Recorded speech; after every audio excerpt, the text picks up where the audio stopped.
Même 17 ans après le décès de Jonas Pedro, ceux qui ont une idée de l'immense talent de l'artiste craignent que la valeur de son patrimoine culturel ne s'enfouisse dans les décombres de l'oubli. L'association Art d'Afrique s'attelle depuis un moment à immortaliser l'artiste et cette table ronde vise une meilleure concrétisation du projet. Jonas Pedro est une légende que nous nous sommes tous promis d'immortaliser.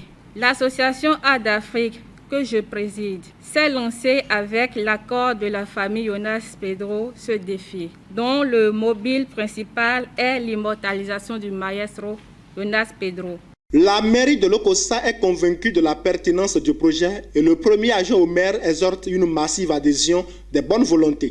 Oui, Jonas Pedro, c'est une icône et une richesse pour nous, Monolais, pour nous, Lokossais.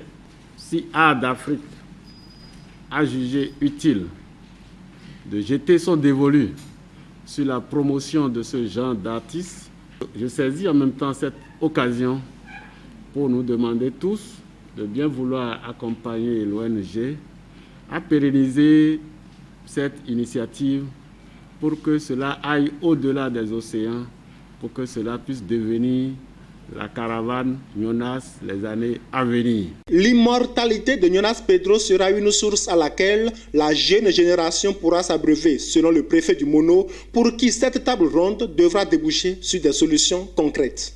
Et si les fils et filles de ce pays se sont réunis ce jour autour de la problématique de l'immortalisation de ce monument de la musique béninoise qu'est le maestro Jonas Pedro, c'est parce que certainement, il y a quelque chose qui devait être fait, qui n'a pas été fait depuis longtemps. Quelles sont les stratégies à adopter pour faire de ce monument une école, un repère et un vivier au service de la jeune génération, afin qu'ils puissent prendre exemple sur ces aînés qui ont pu vendre le Bénin ici et ailleurs.